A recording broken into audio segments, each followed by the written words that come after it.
Pro-Culina പുതിയൊരു വീഡിയോയിലേക്ക് എല്ലാവർക്കും സ്വാഗതം. ഇന്ന് നമ്മൾ ചെയ്യാൻ പോകുന്ന ഒരു മെഴുക്കുവരട്ടി. നമ്മുടെ നാട്ടിലേക്ക് മെഴുക്കുവരട്ടിയാണ് കേട്ടോ. കൂർക്ക എന്ന് പറയുമ്പോൾ എനിക്ക് തോന്നുന്നു ഓൾമോസ്റ്റ് എല്ലാവർക്കും ഇഷ്ടമുള്ള ഒന്നാണ്. പക്ഷെ നമ്മൾ ഈ കൂർക്ക വളരെ കുറച്ചാണ് ഉണ്ടാക്കുന്നത്. എന്തുകൊണ്ടാണെന്നറിയോ? ഒന്നുകിൽ ഞങ്ങൾ സ്ത്രീകൾക്ക് പ്രത്യേകിച്ച് അത് കൈ പെട്ടെന്ന് അഴുക്കാകാനുള്ള ചാൻസ് ഉള്ളതാണ്. അത് കറ പറ്റും. പിന്നെ അത് ഒരുക്കിയെടുക്കാനുള്ള ഒരു ബുദ്ധിമുട്ട്. ഇത് രണ്ടും കൊണ്ട് ഞങ്ങൾ മാക്സിമം ഈ സാധനങ്ങൾ ഉണ്ടാക്കിയെടുക്കും. പക്ഷേ മെഴുക്കുവരട്ടികൾ ഏറ്റവും സൂപ്പറായിട്ടുള്ള ഒന്നാണ് കൂർക്ക മെഴുക്കുവരട്ടി. അപ്പോൾ ഇന്ന് ഞാനൊരു മെഴുക്കുവരട്ടിയാണ് കാണിക്കുന്നത്. അത് എങ്ങനെ പെട്ടെന്ന് ഉണ്ടാക്കിയെടുക്കാമെന്ന് ടേസ്റ്റി ആയിട്ട് ഒരു മസാലയും ചേർക്കാതെ അതിൻ്റെ കൂർക്കയുടെ ടേസ്റ്റ് തന്നെ കിട്ടിക്കൊണ്ട് സൂപ്പറായിട്ടുള്ളൊരു കൂർക്ക മെഴുക്കുവരട്ടി എങ്ങനെ ഉണ്ടാക്കാം എന്നാണ് ഞാൻ നിങ്ങളെ കാണിച്ചു തരാൻ പോകുന്നത്. പോകാം വീഡിയോയിലേക്ക്.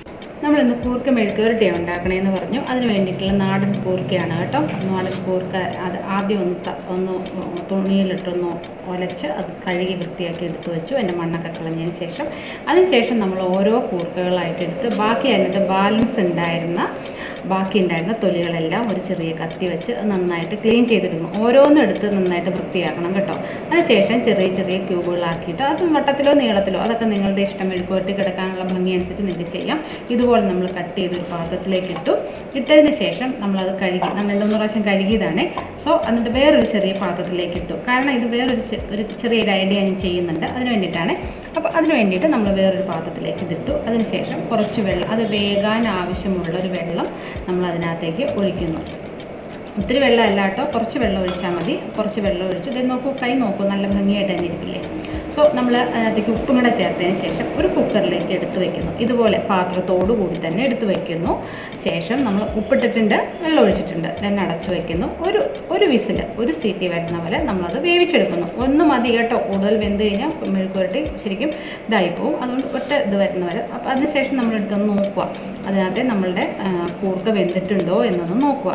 അപ്പോൾ എൻ്റെ കൂർക്ക ഒരു പ്രാവശ്യം അടിച്ചു കഴിഞ്ഞപ്പോൾ തന്നെ നന്നായിട്ട് വെന്തിട്ടുണ്ടായിരുന്നു. ഓൾമോസ്റ്റ് എല്ലാതും അതിൽ കൂടുതലൊന്നും വേവില്ല അതിന്. ആക്ച്വലി പെട്ടെന്ന് ചെയ്തെടുക്കാൻ വേണ്ടി കുക്കറിലേക്ക് ഇട്ടേ, അല്ലാച്ചാൽ അല്ലാതെ ചെയ്യാൻ പറ്റും. പിന്നെ നമ്മളതിനകത്ത് ഒരു 5-8 ഉള്ളി എടുത്തു, 2-3 വെളുത്തുള്ളി എടുത്തു, പച്ചമുളക് ഇട്ടു. അതിനുശേഷം നന്നായിട്ട് അതൊന്ന് ചതച്ചെടുക്കാവുള്ളേ. ഈ സമയത്ത് വേണമെങ്കിൽ നമുക്ക് ചുമന്ന മുളക് ഉപയോഗിക്കാം, വറ്റൽ മുളക് യൂസ് ചെയ്യാം കേട്ടോ. പച്ചമുളകാണ് കുറച്ചുകൂടി ടേസ്റ്റ് എന്ന് എനിക്ക് തോന്നി. സോ നമുക്ക് പച്ചമുളക് എടുത്തു.